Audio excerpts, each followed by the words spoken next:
Tá. Ó, tá gerando. Tá online. E aí, Então moçada, gente. bom dia. Bom dia, Leonardo. Bom dia, Leonardo. Bom dia, Fernando. Bom dia, Alex. Fernando. Nós estamos aqui hoje fazendo uma live para tratar de alguns assuntos da conjuntura nacional e internacional que eu acho que é importante a gente estar conversando sobre, até porque esse momento é delicado. Todas as instituições aí do país afora estão sendo afetadas de uma forma ou de outra. Então a gente vai fazer esse papo aqui, uns 10, 15, 20 minutos, até mais um pouco, mas é mais para a gente estar trocando ideia. Se alguém quiser, deixa um comentário aí que a gente vai seguindo, tá? Alex, é contigo. Bom dia aí, Leonardo. Bom dia, Fernando. Prazer estar com dois grandes amigos meus aí, militantes do movimento sindical, do movimento popular, da luta social. Eu acho que essas oportunidades de encontro e de troca de ideias e de divulgação, né, dessas ideias para um público maior sempre são válidas. E eu queria, assim, já, né, dar início fazendo alguns comentários sobre a questão nacional, né?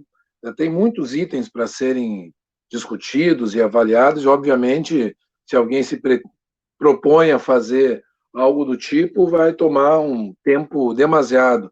Mas eu acho que um tema fundamental que está posto hoje é como enfrentar e como derrotar o governo Bolsonaro, né?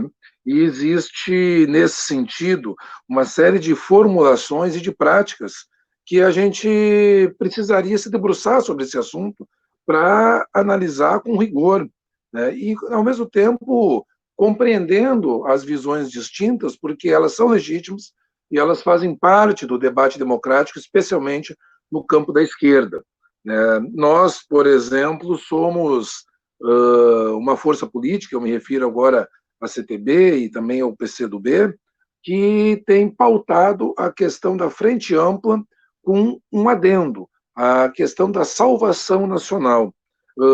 É um tema delicado, né, porque após o golpe de 2016, uma parcela da esquerda, e não sem razão, foi tomada por um sentimento muito revanchista, né?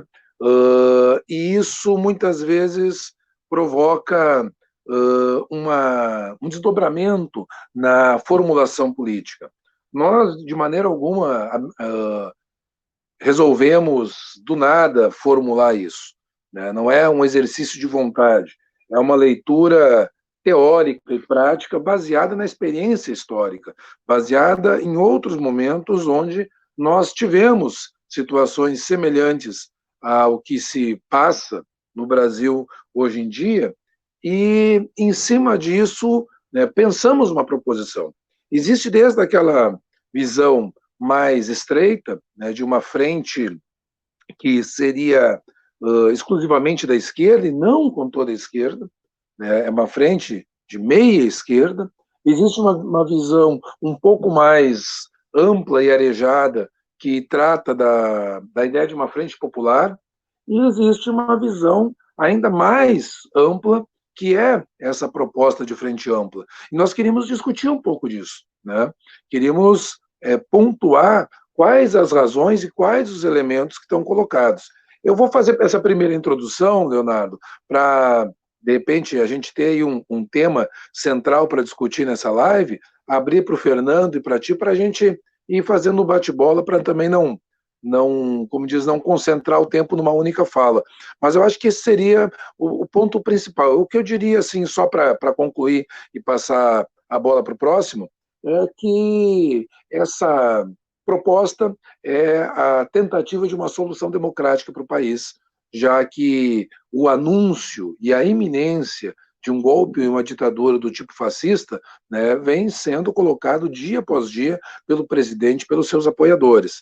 E a gente espera aí no debate poder aprofundar e aprimorar melhor a apresentação desse propósito da Frente Ampla de Salvação Nacional. Um abraço a vocês, continuamos a seguir.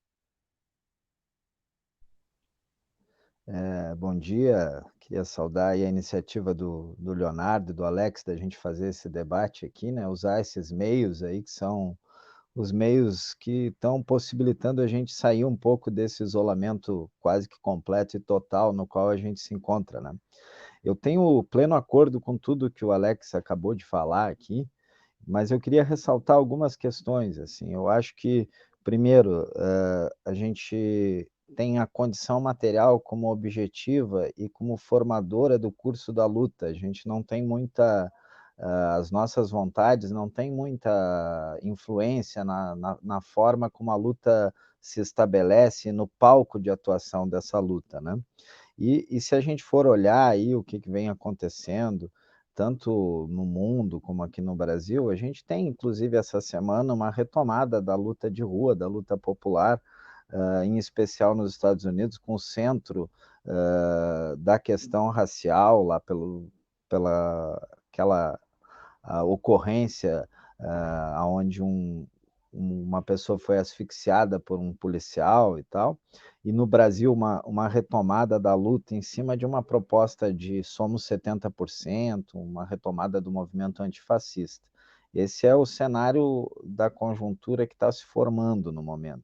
Em contrapartida, a gente tem, no Brasil em especial, uma reorganização da institucionalidade dentro do Congresso Nacional, que de alguma forma segura o governo Bolsonaro e constrói uma espécie de almofada ali para os embates e para os choques que estão vindo da rua e para incipiente, o começo de uma perda de popularidade do Bolsonaro junto ao seu eleitorado ali, em especial da classe média alta, onde ele, pela postura negacionista da ciência, acabou perdendo alguns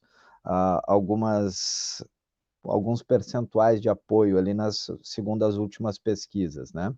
Mas, de qualquer forma, eu acredito que a gente muito rapidamente evoluiu aqui no Brasil. Hoje de manhã eu acordei e estava vendo a Globo News debater no seu programa aquele de manhã cedo, o artigo 142 da Constituição, e dizendo que talvez o Procurador-Geral da República tenha, quando deu uma entrevista para o Pedro Bial na Globo, se atrapalhado e pego a Constituição de 1967, que foi feita na ditadura, quando defendeu que as Forças Armadas têm que tutelar as divergências entre os poderes, né? Então a gente está na iminência de um fechamento do regime, e numa iminência de um fechamento de regime, eu acho que o quadro evoluiu de tal forma que hoje já não nos basta mais uma frente de esquerda, já não nos basta mais uma frente popular, e inclusive já não é solução para a atual crise uma frente ampla. Por quê? Porque a gente precisa, para além de uma frente ampla, no meu entendimento, de um pacto de salvação nacional. E aí a gente tem que diferenciar pacto de frente, porque frente se constrói com programa. E pacto de salvação nacional é um acordo circunstancial político que dá cabo e solução a uma realidade concreta. A gente teve uma experiência muito parecida com essa na história do Brasil. O Alex aí, que é historiador, tem mais ciência disso do que eu, que foi logo após aquele movimento impressionante de unidade e retomada das lutas populares no Brasil, que ocorreram com as diretas já ali nos primeiros anos dos anos 80. A gente teve uma derrota dura quando as diretas não passaram no Congresso, e foi preciso um pacto desse circunscrito dentro do Congresso para acabar com os governos militares ali. Os pactos, eles acabam logo depois do desfecho do seu porquê, né?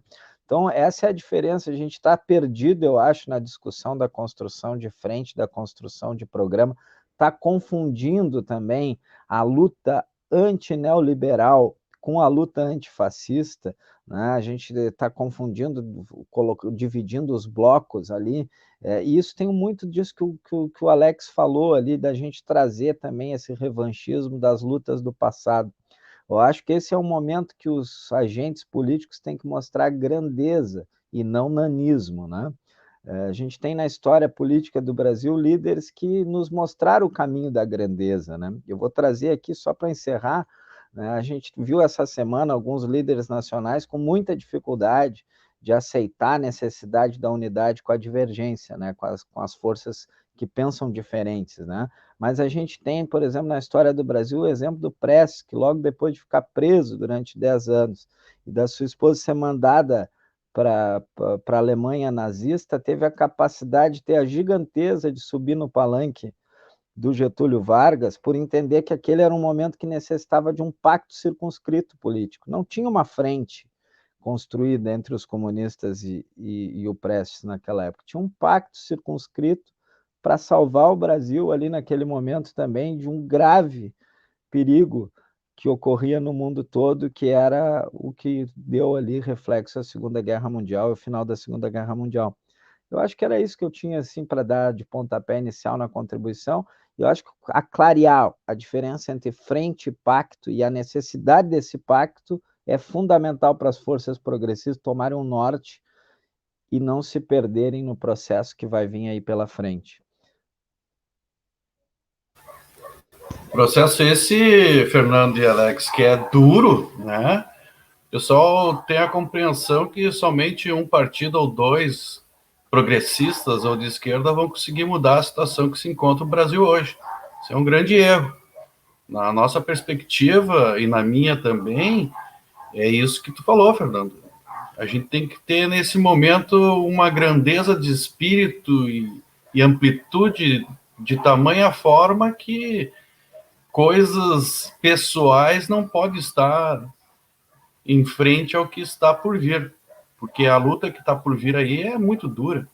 Eu só pegar um exemplo aí para não deixar passar, essa questão do racismo nos Estados Unidos e aqui, né? É uma coisa estrutural, e só se fala disso quando é americano que sofre, né? Sendo que o povo negro nosso daqui sofre isso todo dia, toda hora, todo minuto, né? Em tempo de pandemia, a gente consegue ficar em casa enquanto os irmãos negros aí têm que sair para a luta diária do dia a dia. Mas enfrentar tudo isso não é fácil, né? Ontem eu estava conversando com uma amiga minha e ela metendo o pau, né? Dizendo que o Lula não fechou na nota que saiu, que o partido X fechou, que não foi chamado a Dilma, que não foi chamado não sei quem. E eu tentava dizer para ela que, nesse momento, a gente tem que ter a maior unidade possível entre todos, né? Até citei para ela, durante a Segunda Guerra Mundial, a resistência francesa, a resistência italiana, tu não precisava chegar para lutar contra o Hitler e o Mussolini e dizer, eu sou comunista, eu sou do Partido Liberal, não. Pega em armas aí e vamos embora. O inimigo era um só. E dentro dessa perspectiva, a gente tem que ter essa noção. O nosso inimigo aqui, hoje, tem muita força, né?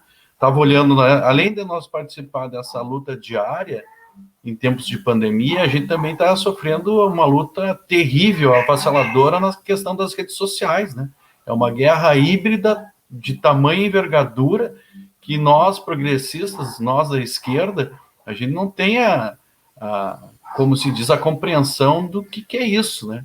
Agora, 2016, 2018, que a gente veio acompanhar isso. Mas essa guerra híbrida está aí e a gente vem, nós somos exemplo disso, né? A eleição de 18 foi isso, a de 16, enfim, nós vamos enfrentar isso. Mas esse papo é interessante para a gente ver que não é fácil organizar, né? O Brasil é diverso, que bom isso, né? Mas nesse momento a gente tem que ter como se diz, uma unidade na luta. Não é fácil, não, mas nós temos que fazer isso.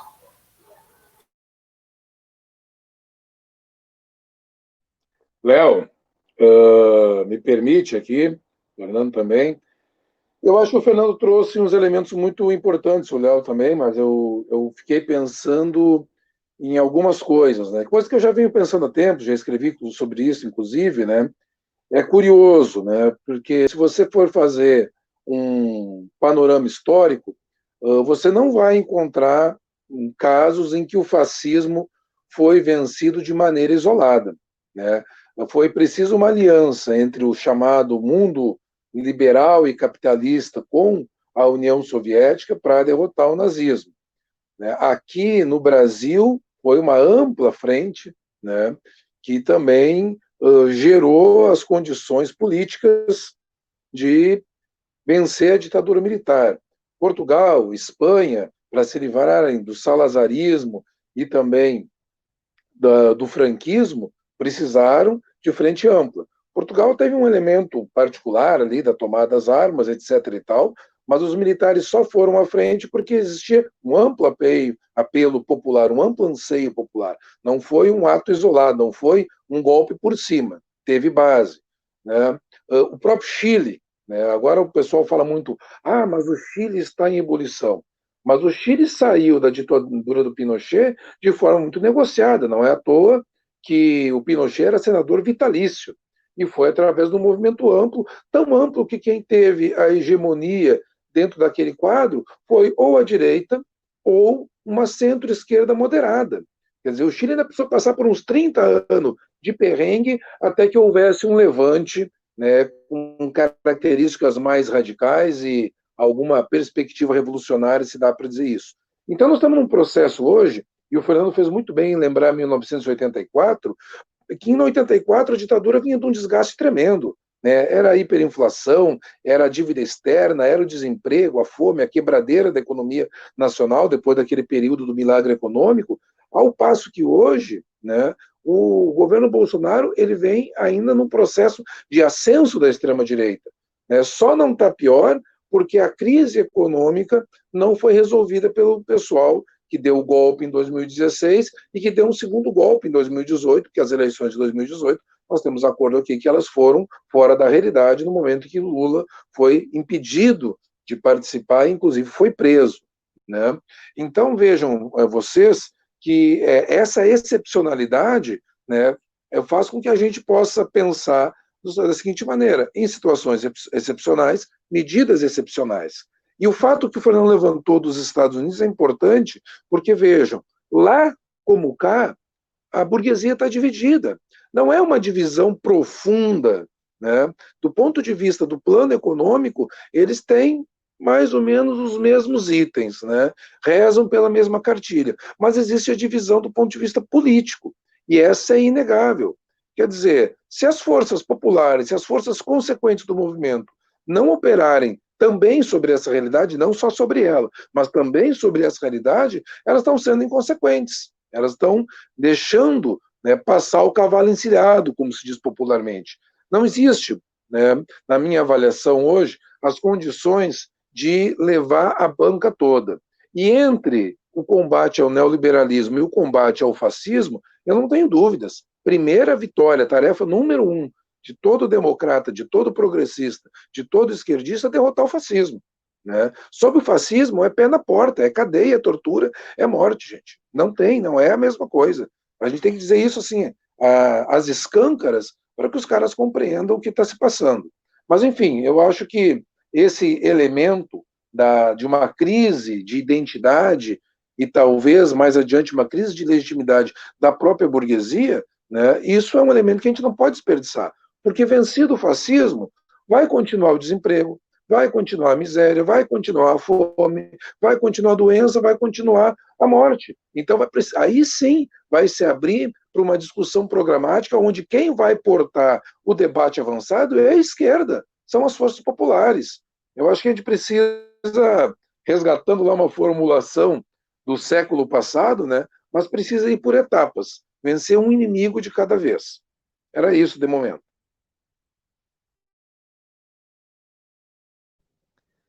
Eu acho que aí, né? Nós, os comunistas, a gente tem a tradição, inclusive teórica, dessa formulação de que se enfrenta o fascismo com a maior amplitude possível, né? Essa formulação, do ponto de vista teórico, ela vem lá do Dimitrov, quando escreve a necessidade da frente ampla e define que os comunistas não exigem nada além de ser contra o fascismo para fazer parte daquela frente ampla.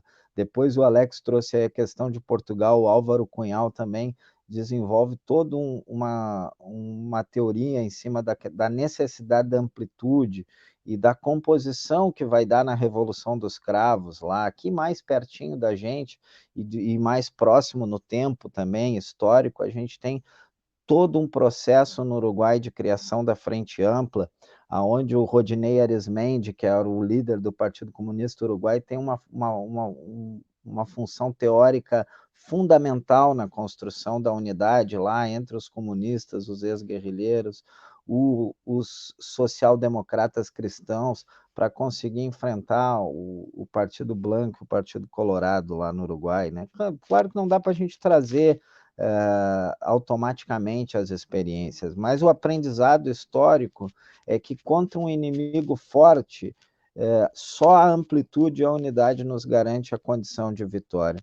E um outro aprendizado mais clássico ainda, de mais tempo atrás, é de que não há como transformar a sociedade sem aproveitar as contradições que por hora acontecem, mesmo que sejam contradições pontuais e temporárias dentro da classe dominante, né? Então nós temos que lutar com todas as forças contra o fascismo. E eu também quero fazer aqui, deixar registrado uma preocupação muito grande com esses movimentos que surgem de forma espontânea na sociedade, tanto lá nos Estados Unidos eles não são movimentos assim tão espontâneos quanto esses aqui no Brasil, porque a gente tem toda uma tradição da luta por direitos civis nos Estados Unidos e toda uma tradição da luta do movimento negro lá, que já se levantou durante outros períodos, em outras ocasiões, contra as injustiças raciais ocorridas lá nos Estados Unidos.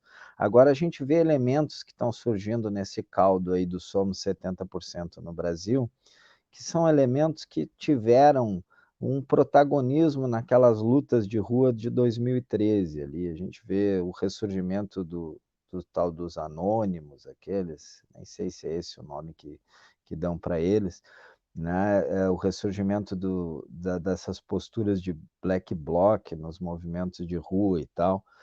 Quem, como nós aqui, já participou há muito tempo de movimento de rua, sabe que é muito fácil infiltrar alguém dentro de um movimento de rua para provocar quebra-quebra e para provocar tumulto, né? Aliás, os movimentos de rua que são organizados pelos sindicatos, pelas centrais sindicais, pelos partidos políticos, têm como sua principal preocupação evitar que ocorra esse tipo de provocação, né? Nós, no meu entendimento, podemos estar também correndo risco a partir do aumento desses tipos de movimento aí e de justificativas para o fechamento do regime, né? Então tem que ter muito cuidado com esses movimentos. Eu acho que os partidos, os sindicatos, as centrais precisam, de alguma forma, se apropriar, entrar nesses movimentos e tentar ter um mínimo de controle de tudo isso que está acontecendo, porque vai acontecer de qualquer forma, a gente ficando olhando ou não, né? Então tem que entrar e tem que participar, tem que tentar dar um caráter político para esse movimento e não só um caráter de explosão de revolta, de quebra-quebra. Por quê? Né? Porque eu tenho esse medo do uso desses tipos de movimentos. A gente teve em 2013 um movimento muito parecido com esse que está surgindo agora, que tragou o sistema político no Brasil. Ao tragar o sistema político no Brasil, o resultado foi o Bolsonaro. Se o moinho que traga os sistemas políticos, a institucionalidade, estivesse movendo de novo e tragar o sistema político institucional nesse momento, o que será que vai dar dessa tragagem do sistema institucional? Eu tenho quase certeza que não é nada favorável ao povo e aos trabalhadores e que venha garantir as liberdades democráticas. Queria também agradecer, já agora para finalizar, o Leonardo e o Alex pela troca de ideias aí, dizer que a gente pode fazer mais seguido isso aí, é sempre bom escutar os amigos, né? Vamos ouvir o Léo aí. É bem isso. Desculpa aí, Alex.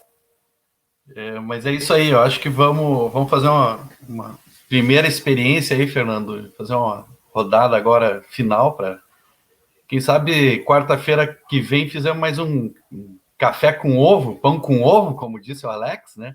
Nós antes aqui de entrar no ar, o Alex estava fazendo ovos, né? O Alex tem dotes culinários aí que a gente fica só vendo, né? Porque não dá para fazer. Mas a próxima vez aí a gente coloca um nome aqui, pão com ovo, café com mortadela, né? Café com mortadela é boa, né? Que eles gostam de xingar, né? Que nós somos mortadela, mas não é bem assim. Só para finalizar aí, ontem vários alunos e pessoas conhecidas estavam perguntando se eu ia no movimento dia 14 de junho aqui em Porto Alegre. Aí eu perguntei assim para alguns, tá, mas quem é que está chamando isso? Quem chama? Tu conhece alguém que está chamando? Conhece algum militante? Tem alguns grupos aqui do WhatsApp para ver quem é que está chamando. Ninguém conhecia os caras, né? Esse espontaneísmo que a gente vive é muito complicado, Fernando e Alex. Porque daqui a pouco tu tá lá e tu tá num movimento para, que nem o Fernando falou, para fechar o regime, né? Tu tá lá no meio e não sabe o que fazer. Só para relembrar, eu estava no dia do meu aniversário em 2013, Fernando e Alex. Eu estava trabalhando numa empresa de telecomunicação aqui, de atendimento, call center, né? Aí tava as jornadas de junho, né? Como todo mundo gosta de falar. Pois eu cheguei no centro da cidade, aqui em Porto Alegre, já não tinha mais ônibus, daí estava passando o pessoal da manifestação, resolvi ir junto, né? Para acompanhar aquilo ali de perto, para ver o que se passava naquele momento ali, né? Tipo, pá, já não vou para casa, então vamos participar disso aqui, ver qual é que é. Tchê, primeira noção, né? O pessoal não deixava tu tá com bandeira de partido, se identificar a tua bandeira, e papo vai, papo vem. Para resumir, em algum dado momento lá daquela manifestação, eu estava no meio, tinha o pessoal anarcoide, né, os anarquistas ali no meio, um pessoal tirando selfie, né, papai e mamãe, jovens, né, estou participando de um Brasil melhor, aquela coisa toda. Em determinado momento, o que acontece? Se acirra os ânimos, né, esse pessoal infiltrado, que a gente sempre tem, entra em confronto com a brigada, e eu ali no meio, né, e aí eu tô literalmente no meio, do meu lado esquerdo a brigada avançando sobre os caras, do outro lado o pessoal tocando pedra, e eu pensando, cara, o que eu luto aqui? Eu toco pedra, digo para parar, o que acontece? Fiquei olhando, né, porque não se tinha uma bandeira, se tinha, né, o momento em si. Mas enfim, nós temos que ter cuidado, os partidos de esquerda têm que participar, essa questão aí, um fator novo, que são as torcidas organizadas, né? Então, mais organizada que a gente possa imaginar, mas são momentos. E para finalizar, falando dos Panteras Negras, né? Eu acho que o grande exemplo que eles nos dão, e eu sempre toco isso em sala de aula e para todo mundo que eu possa falar, que além de sermos pretos, é preciso ter amplitude e saber o nosso inimigo. Os Panteras Negras nos dão um show lá em 60, né? Por quê? Primeiro, quando o governo vinha dizer que era um movimento só de preto, eles vão lá, já copitam, ou melhor, elucidam a questão central, branco, latino, todo mundo estava naquele movimento, ou seja, era contra o sistema. Não era só uma questão de preto isolada ali, por direito civil, que é importante sim, mas era uma questão bem mais ampla. Então, nesse momento, a gente precisa dizer a todos que é um momento mais do que unidade. A gente tem que engolir tudo que é sapo, seja ele barbudo ou não, né, para que a gente possa fazer a diferença aí. Quem puder, fique em casa. 2 minutos para cada um aí, Fernando e Alex. E semana que vem, talvez quarta-feira, pão com mortadela e ovo. De novo. Vamos pensar no nome aí, né? Mas eu acho que foi muito válido a gente ter feito essa primeira conversa, essa primeira experiência, construir pauta, trazer convidados, tem outros amigos nossos, não só do PCdoB, não só da CTB, que podem, inclusive, trazer um ponto de vista diferente, porque nós não temos problema de discutir com os outros pontos de vista, né? Eu conversava, por exemplo, com um grande amigo meu, né, o Fernando, o Leonardo deve lembrar dele, o Henrique Colares, né? E o Henrique me chamou a atenção numa fala dele, o seguinte: cara, vai aparecer muita coisa, a sociedade brasileira é muito grande, nós somos 210, 215 milhões de habitantes, então imaginar que tudo vai ser uno, né? Não vai rolar.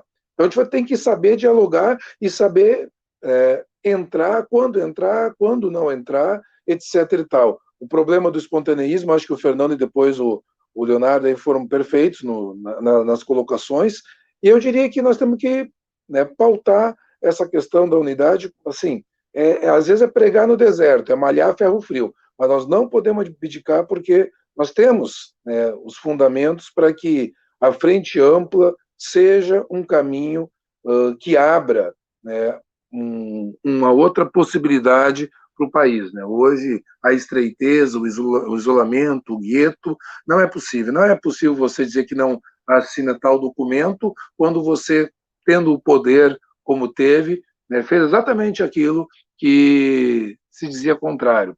Então, acho que vamos pensar num nome para esse momento aí, vamos pensar, de repente, em outras coisas, os convidados, e com certeza faremos aí novos encontros, vai ser sempre um prazer e uma alegria encontrar os amigos e ouvir os amigos. Um grande abraço.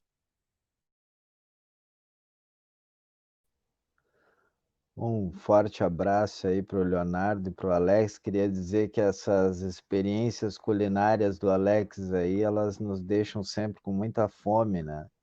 Hoje eram os tais dos ovos pochê, né? Umas coisas muito finas aí, chiques, né? Que nos ajudam também a fazer um debate aí com o pessoal que nós precisamos trazer para a frente ampla, né? Para finalizar, eu queria dizer isso. Eu acho que a nossa experiência histórica nos mostra, e a gente tem um aprendizado que é um aprendizado que orienta o nosso comportamento político há muito tempo, que é um aprendizado que o camarada João Amazonas nos deixou, que a saída para os comunistas é sempre radicalizar ampliando e ampliar radicalizando, né? A gente precisa ser radical na capacidade de ampliar. Radical porque nós estamos, não é de radicaloide, é de radical de chegar na raiz do problema. A raiz do problema no Brasil hoje é enfrentar o fascismo e o fechamento do regime e garantir as liberdades democráticas, né? O golpe que foi aplicado em cima da ex-presidente Dilma foi um momento onde os direitos políticos foram negados no Brasil, né? Logo em seguida, com as reformas trabalhistas e previdenciárias, a gente teve os direitos sociais rasgados.